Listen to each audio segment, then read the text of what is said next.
Good morning students. आज lesson start हो रहा है क्लास 7th के लिए।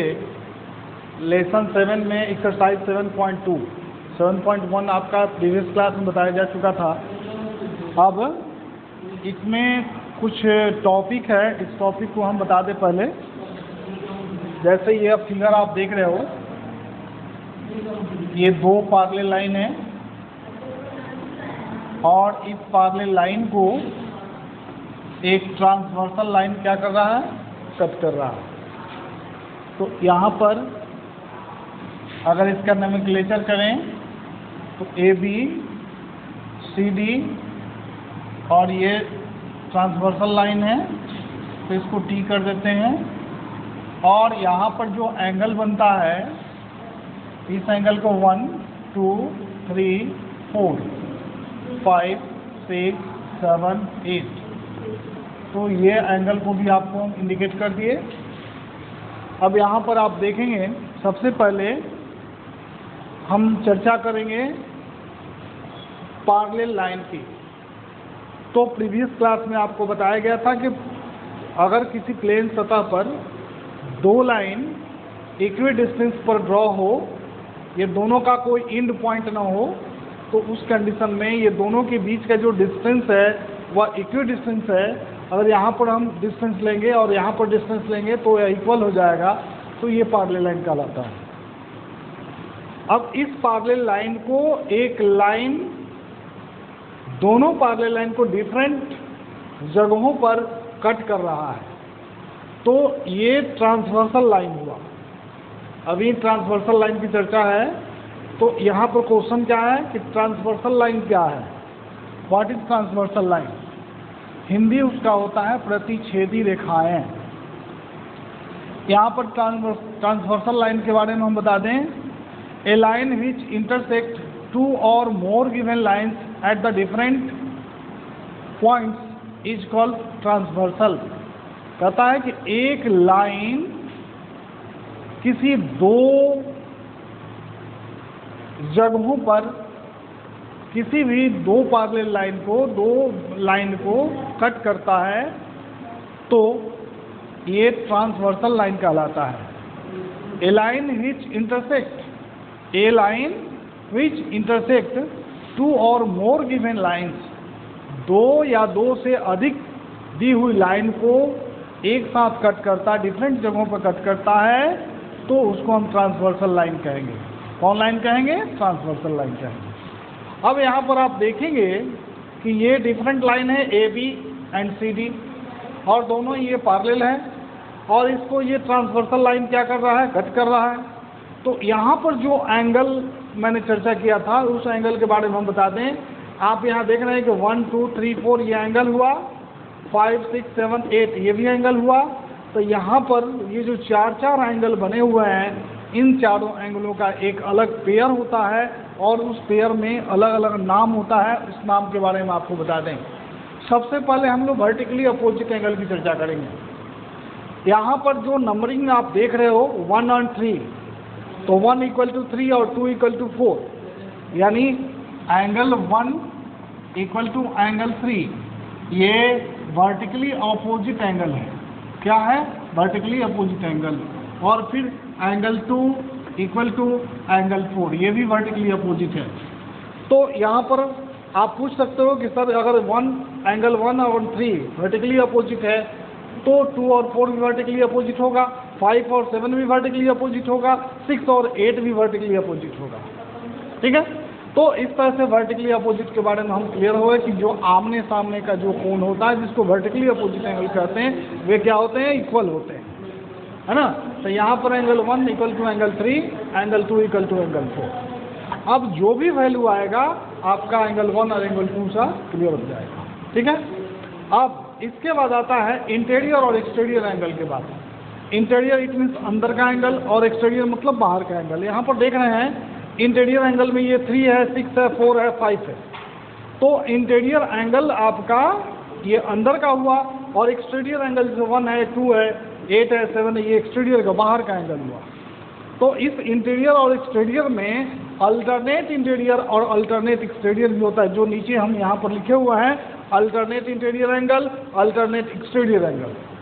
तो इसकी चर्चा हम करेंगे कि अल्टरनेट इंटीरियर एंगल है क्या चीज़। यहाँ पर of the interior angles, the angles that are on opposite sides of the transversal and lie in the separate linear pairs are known as alternate interior angle। यहाँ पर देखिए ये ट्रांसवर्सल लाइन है और इस ट्रांसवर्सल लाइन की ये 4 देख रहे हो एंगल, ये 4 है और इसके जस्ट अपोजिट दूसरे साइड पर ये क्या है 6 है। तो ये 4 इधर था 6 इधर था, तो ये 4 और 6 जो है अल्टरनेट इंटीरियर एंगल हो गया। यहाँ पर अल्टरनेट इंटीरियर 4 एंड 6 हुआ, तो हम कह सकते हैं कि एंगल 4 इक्वल टू एंगल 6 कौन एंगल हुआ? Alternate interior angle. अब जब 4 और 6 हो गया तो क्या 3 और 5 नहीं हो सकता है? तो ये भी हो सकता है कि एंगल 3 और एंगल 5 जो अल्टरनेट इंटीरियर एंगल हुआ, यानी एंगल 3 इक्वल टू एंगल 5, ये दोनों ही एंगल अल्टरनेट इंटीरियर एंगल हुआ। क्लियर? अब हम अल्टरनेट एक्सटीरियर एंगल की चर्चा करेंगे।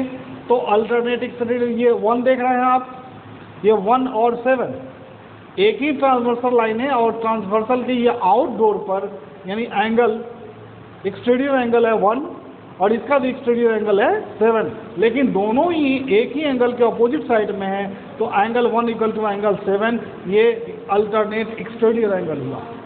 कौन एंगल हुआ? अल्टरनेट एक्सटीरियर एंगल हुआ। तो 1 और 7 अल्टरनेट एक्सटीरियर। फिर एंगल 2 और एंगल 8 ये भी अल्टरनेट एक्सटीरियर एंगल हुआ। तो इस तरह से हम इस एंगल को चर्चा कर किए थे कि अल्टरनेट इंटीरियर एंगल और अल्टरनेट एक्सटीरियर एंगल क्या होता है। क्लियर? इसके बाद एक लास्ट है कॉरेस्पॉन्डिंग एंगल। कॉरेस्पॉन्डिंग एंगल में ये आप देख रहे हो 6 और 2, क्योंकि ट्रांसवर्सल लाइन के एक ही पॉइंट पर 2 और 6, ठीक है। तो एंगल 2 और 6, एंगल 2 और एंगल 6 अल्टरनेट एक्सटीरियर एंगल नहीं है। ये कौन एंगल है? कॉरेस्पॉन्डिंग एंगल है। कौन एंगल है? कॉरेस्पॉन्डिंग एंगल है। क्लियर? अब यहाँ पर कॉरेस्पॉन्डिंग एंगल केवल 2 और 6 ही नहीं हुआ, 1 और 5 भी हो गया, क्योंकि 1 है और ये 5 है, ये दोनों कॉरेस्पॉन्डिंग एंगल हुआ। फिर आप देख रहे हो कि 3 है और 7 है, ये भी कॉरेस्पॉन्डिंग हुआ। ये 4 है और 8 है, ये भी कॉरेस्पॉन्डिंग हुआ।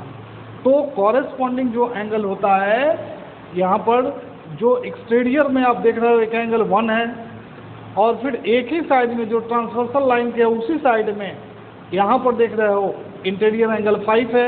ये दोनों को मिला करके ये आपका कॉरेस्पॉन्डिंग एंगल होगा, दोनों इक्वल होता है। यानी हम कह सकते हैं कि एंगल 1 इक्वल टू एंगल 5। और क्वेश्चन क्यों? तो इसका कारण है कि ये कॉरेस्पॉन्डिंग एंगल है। कौन एंगल है? कॉरेस्पॉन्डिंग एंगल है। ठीक है, तो अल्टरनेट एक्सटीरियर अल्टरनेट इंटीरियर जान गए, कॉरेस्पॉन्डिंग जान गए। अब एक और एंगल होता है जो ये दोनों ही देखिए, ये 3 और 6 देख रहे हैं, तो ये 3 और 6 दोनों को ऐड करने पर 180 डिग्री आता है। यानी एंगल 3 और एंगल 6 ये है कंसेक्यूटिव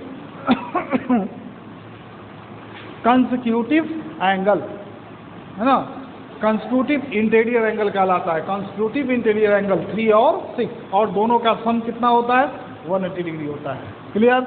तो इस तरह से हम ये जाने कि कॉरेस्पॉन्डिंग एंगल क्या है, फिर properties of the parallel line, exterior angle, alternate interior angle, alternate exterior angle, vertically opposite angle. तो ये सब एंगल जानने के बाद अब हम एक्सरसाइज पर जाएंगे और एक्सरसाइज में प्रैक्टिस टाइम 7.2 जो बोर्ड पर लिखा हुआ है 7.2 इसकी चर्चा करेंगे। आप ध्यान से देखेंगे।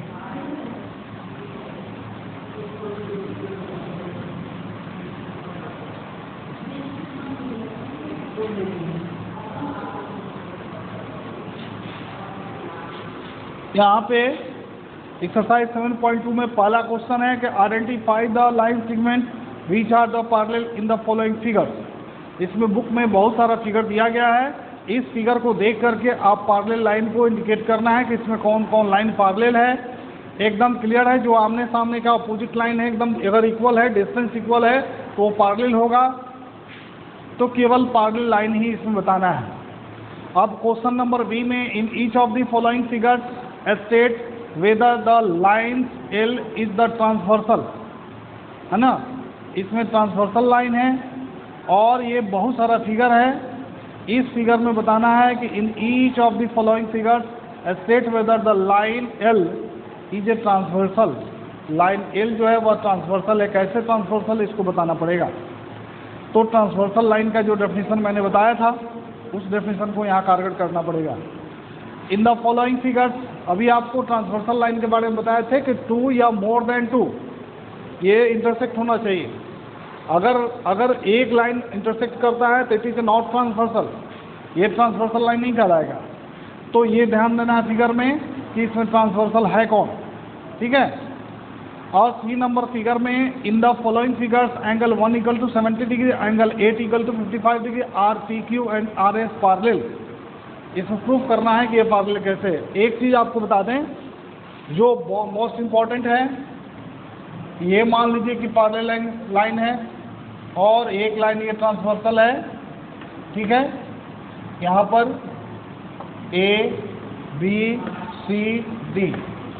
अब आप देखेंगे एक मैजिक यहाँ पे कि अगर ये चारों एंगल आपको दिखाई पड़ रहा है, जैसे मान लो कि मैंने 1 2 3 4 कर दिया, फिर 5 6 7 8 कर दिया, ये 4 एंगल देख रहे हो, तो 4 और 4 8 एंगल है इस फिगर की। और एक सबसे बड़ी क्वालिटी क्या है कि इस 8 एंगल में से एक एंगल का पता चल जाए तो आपका 8 एंगल निकल सकता है। एक सबसे बड़ी खासियत है। और कैसे निकल सकता है इसको हम प्रूफ करते हैं। जैसे मान लीजिए कि एंगल 1 जो है वह 70 डिग्री है, सपोज एंगल 1 70 डिग्री है।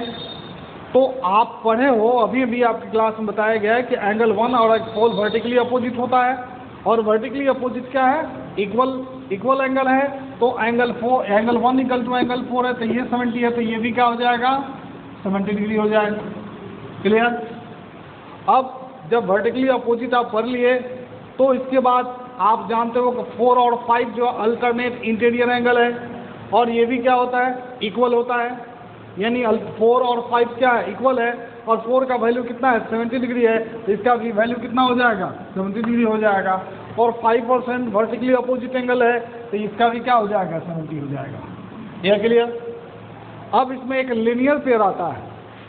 लीनियर पेयर में sum of the linear pair equal to 180 degree. यहाँ पर एंगल 1 और एंगल 2 मिलाकर के कितना डिग्री होगा, 180 डिग्री होगा। तो एंगल 1 जो है 70 डिग्री है, तो ये कितना हो जाएगा 110 डिग्री, यानी ये हो जाएगा 110 डिग्री। ये 110 डिग्री होगा तो ये भी हो जाएगा 110 डिग्री। अब वर्टिकली अपोजिट एंगल है और ये 110 होगा तो 6 भी 110 डिग्री होगा, और 6 110 होगा तो 8 भी 110 होगा। और कैसे होगा ये आप पहले से भी जानते हो, केवल एक ही फिगर पर ये सारा चीज़ संभव है, ठीक है। तो यहाँ पे ये जो पैरेलल लाइन है और ट्रांसवर्सल लाइन उसको कट करता है, तो यहाँ पर जो कंडीशन दिया गया उस कंडीशन को प्रूफ करने के लिए आपको ये सारा चीज़ बताया गया है। अब आप इस लेसन में बहुत सारा क्वेश्चन है बनाएंगे। कल 7.2 कंप्लीट किया जाएगा। इसमें टोटल क्वेश्चन 4 ही है, ठीक है। तो 3 तक आपको बता दिए, फिर एक बार ये क्लास किया जाएगा। Thank you. Good morning students. आज क्लास 7 में तो हम चलने वाले हैं फिजियोलॉजी ऑफ गैस एक्सचेंज।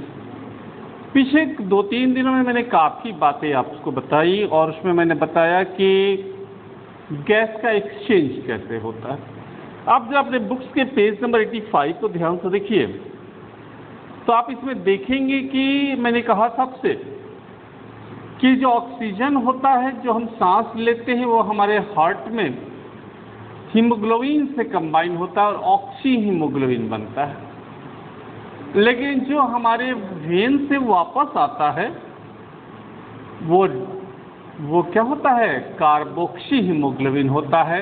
और यहाँ पर आने के बाद वो क्या होता है कि कार्बन डाइऑक्साइड रिलीज हो जाती है, नॉस्ट्रिल से बाहर आ जाता है। ठीक है, तो ये इसी को हम कहते हैं physiology of gas exchange. The primary function of respective system is to exchange oxygen and carbon dioxide. भाई रिस्पेक्टिव सिस्टम का सबसे पहला मेन वर्क है कार्बन डाइऑक्साइड और ऑक्सीजन का इंटरचेंजिंग। ठीक है, ऑक्सीजन चेंज होता है किसमें, कार्बन डाइऑक्साइड में। Inhale oxygen enter the lungs through the blood and reaches the alveoli. ठीक है, the amount of oxygen is more in alveoli than the blood present in the surrounding capillaries. Therefore the oxygen move from the air to the blood by diffusion. This inhale oxygen is absorbed by the red blood pigment in the blood called hemoglobin, which is turned combine oxygen and form oxyhemoglobin। तो हमारे पास जो oxygen ज़्यादा होता है जब हम सांस लेते हैं तो ये ऑक्सीजन क्या करता है, हीमोग्लोबिन से कंबाइन होता है, और हीमोग्लोबिन से जब कंबाइन होता है तो ये बन जाता है oxyhaemoglobin. The oxygenated blood from the lungs reaches the heart through the blood vessels. The heart pump this blood to the rest of the body। और हार्ट क्या करता है, इसे पंप करता है कहाँ, पूरी बॉडी में। अब एक बात याद रखिएगा, आपकी बॉडी में जब पंप होता है, ब्लड जाता है, उसका नाम है आर्टरीज और लाने वाले का नाम है वेन्स। आपकी बॉडी में दो तरह की नसें हैं, एक है आर्टरीज और दूसरी है वेन्स। आप जो अपने हाथ में देखते हैं ना, इसे आप जो देखते हैं ना मश, ये मैं दिखा दूं आपको, तो ये नस जो आपको दिखाई दे रहा है ये वेन्स है। ठीक है, और जस्ट इसके नीचे होती है आर्टरीज। तो आर्टरीज में प्योर ब्लड होता है, ऑक्सीहीमोग्लोबिन वाली ब्लड होती है, और वेन्स में क्या होता है, कार्बोक्सी हीमोग्लोबिन वाली ब्लड होती है, जिसे हम इम्प्योर ब्लड भी कहते हैं। Similarly carbon dioxide the waste product of the cellular respiration has to eliminated from the body. This absorbed by the blood capillaries surrounding alveoli, since there is more carbon dioxide in the blood than in air। इसमें क्या होता है कि ज़्यादा carbon dioxide blood में होता है, और carbon dioxide diffuse the blood into the air, alveoli and cell. फिर ये डिफ्यूज कर जाता है ब्लड से एलोवेली में, और फिर ये बाहर निकल जाता है। अब एक बात करें, क्या हम ह्यूमन के अलावा और किसी की बात कर सकते हैं? हाँ, ह्यूमन के अलावा बहुत ऐसे भी एनिमल हैं, और बहुत ऐसे नहीं, बहुत से जितने भी लिविंग हैं सब सांस लेते हैं। हाँ, थोड़ी सी उनकी मॉडिफिकेशन है। भाई ये बताओ, हमें तो नाक है, लेकिन चूहे को नाक होती है? हाँ, चूहे को भी नाक होती है। लेकिन कॉकरोच को नाक होती है? नहीं, कॉकरोच को नाक तो मैं तो देखा नहीं है, लेकिन आप अगर देखें तो हमें ज़रूर बताइएगा कि कॉकरोच को भी नाक होती है। अब हम बात करते हैं रिस्पिरेशन इन मेमल्स। मेमल्स में रिस्पिरेशन तो अब डिफरेंट एनिमल्स जो होते हैं वो बहुत सारे अलग अलग, जैसे कि स्किन से भी लेते हैं, गिल से भी लेते हैं, ईयर होल, बॉडी में ईयर होल होता है, ठीक है, लंग्स से भी लेते हैं। अब हम एक बात करें कि ये स्किन से, तो हम खास तौर पर देखते हैं अमीबा, यूनिसेलुलर ऑर्गेनिज्म जो होते हैं, जैसे अमीबा, पैरामीशियम, ये इसके जो सेल मेम्ब्रेन होते हैं उसी के द्वारा, इसकी बॉडी में जो सेल होते हैं उसी के द्वारा क्या करता है, ये सांस लेता है।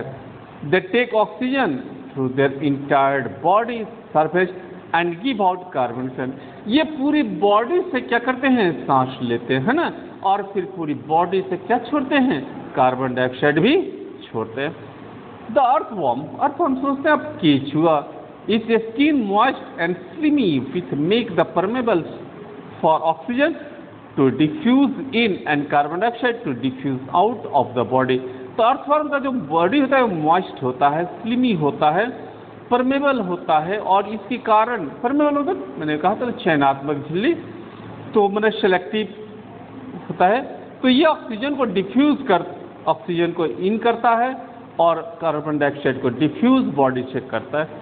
अब एक बात करें हम लोग, थोड़ा सा एक बहुत अजीब चीज़ देखें घर में। भाई आप छू कर देखेंगे तो सबसे पहला हम आपको छूने के लिए कहेंगे कॉकरोच, है ना, और एक ग्रास ऊपर। भाई कॉकरोच और ग्रास, कॉकरोच तो आप देखी हैं, और ग्रास ऊपर ग्रीन कलर का होता है, और जनरली हम अपने भाई छपरा की भाषा में बोलते हैं इसको राम जी का सुगर, है ना। तो ये जो है कॉकरोच, इसके बॉडी में क्या होता है, ईयर होल होता है, और उसी अगर इसके सिर को काट दिया जाए फिर भी ये जिंदा रहता है, क्योंकि इसकी बॉडी में जो ईयर होल होती है जिसको हम ट्रेचिया क्या कहते हैं, इसको ट्रेचिया ट्रेचियोल्स कहते हैं, स्प्राइकल्स होता है, इसी के साथ वो सांस लेता है। तो in insect such as cockroach and grasshopper respiration take place through trachea. Trachea are tube-like structure that open side of their body through tiny holes called speckle। तो ट्रेचिया फिगर देखिए बेटा, आप फिगर में 86 में देख रहे हैं कि इसके ट्रेचिया जो बगल में, इसके शरीर के बगल में एक छोटा सा होल होता है जिसको स्पाइरकल्स कहते हैं, और ये ट्रेचिया जो होता है दो भाग इंटू फाइन ट्यूब्स में डिवाइड होता है जिसको हम ट्रेचियोल्स कहते हैं, which reach all the part of the body, जो पूरे बॉडी पार्ट में फैला रहता है। During respiration the oxygen rich air entered the body through insect spiracle, और जब ऑक्सीजन रिच बॉडी में इन करता है इसके तो इस स्प्रेकल्स के द्वारा रिच करता है, पहुंचता है। Reaches all the cell of the body passing through the network of trachea and tracheole, और ट्रेचिया और ट्रेचियोल के नेटवर्क से इसकी पूरी बॉडी में ऑक्सीजन ट्रांसफर होती है। Thus every cell get oxygen directly, और इस तरह हर सेल क्या करता है, डायरेक्टली ऑक्सीजन ले लेता है। द कार्बन डाइऑक्साइड प्रोड्यूस, ठीक है, the carbon dioxide produce during respiration is release out of the body through the same network of the trachea and tracheole, और ये ऑक्सीजन लेता है ट्रेचिया और ट्रेचियोल के साथ साथ, इसी तरह ये जो कार्बन डाइऑक्साइड जो होता है उसको भी आउट कर देता है, किसके द्वारा, ट्रेचिया और ट्रेचियोल के द्वारा। तो बस आज इतना ही, कल मैं आपसे फिर चर्चा करूंगा रिस्पिरेशन थ्रू गिल्स, तो ये मछली की बात होगी, फिर प्लांट्स की बात होगी, और आई थिंक चैप्टर खत्म हो जाएगा। बस आज इतना ही।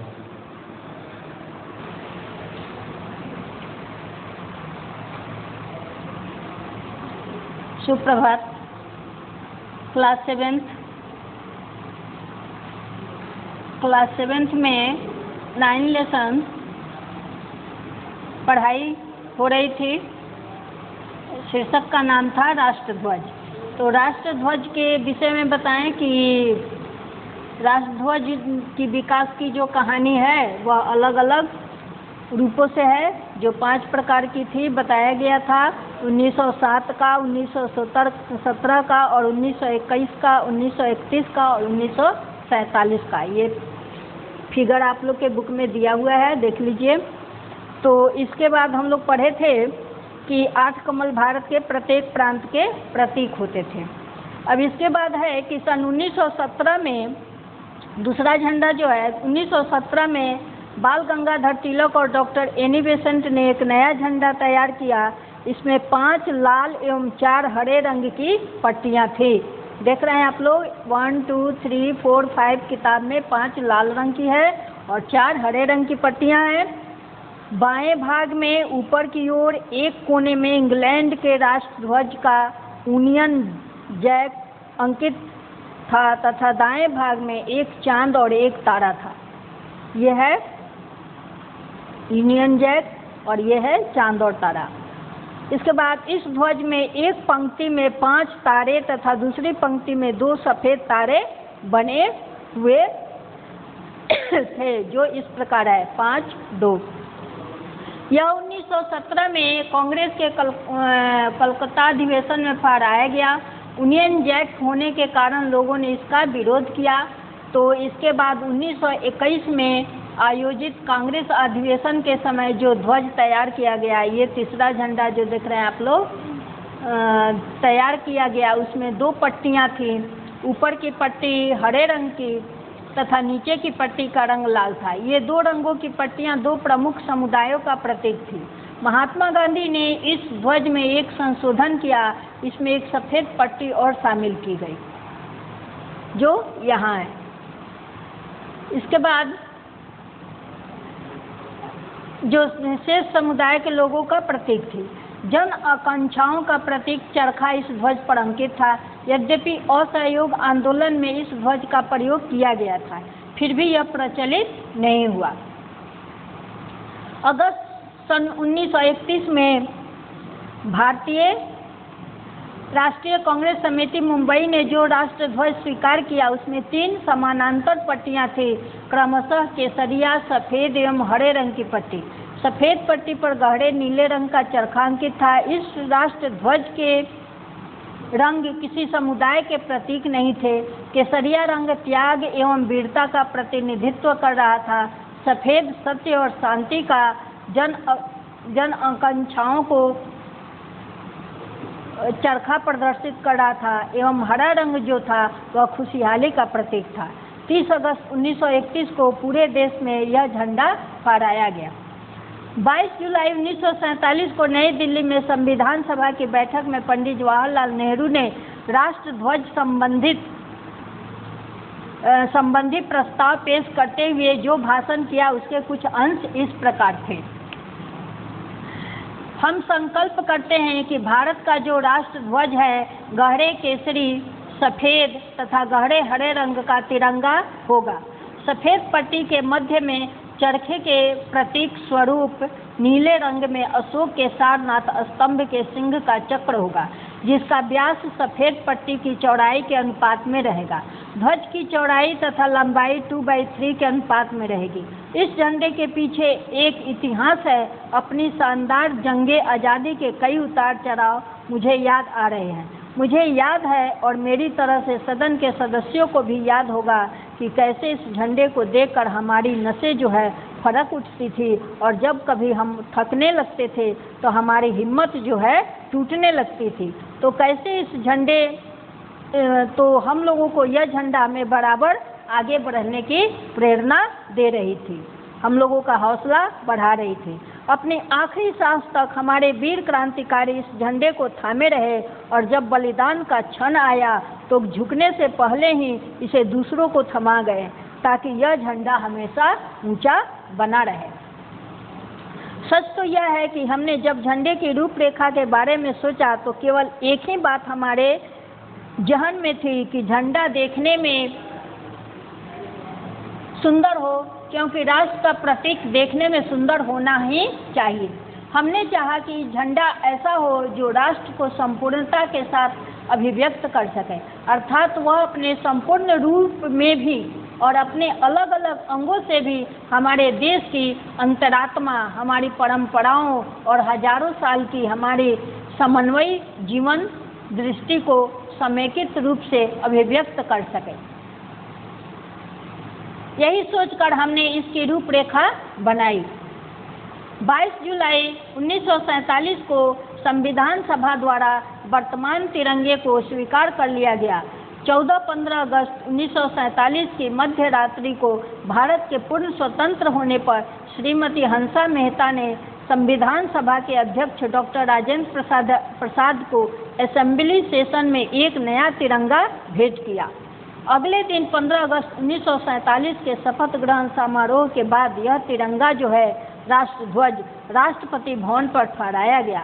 16 अगस्त 1947 को इस राष्ट्र ध्वज को पंडित जवाहरलाल नेहरू ने प्रातः 8:30 बजे दिल्ली के लाल किले पर फहराया। हमें झंडा फहराते समय इस बात का ध्यान रखना चाहिए कि किसी भी अवस्था में उसकी गरिमा को क्षति न पहुँचे। तो ये था हम लोगों का ये राष्ट्र ध्वज, ये कंप्लीट हो चुका आप लोग का, ये लेसन आप लोग का पूरा हो चुका। अब आगे आप लोग का जो है एक 10 लेसन है करीम का सुख और 13 दस्तखान के सवये और 14 में होगा वर्तमान राजनीति। ये 3 लेसन और रह गया है, इसको पढ़ा करके तो इसके बाद से आप लोग का जो है ऐसे फर्स्ट का सिलेबस जो है वह कंप्लीट हो जाएगा और आप लोग जो है सुचारू तरीके से अपना अध्यापन जारी रखें ताकि आप लोगों को किसी प्रकार की असुविधा न हो सके। धन्यवाद।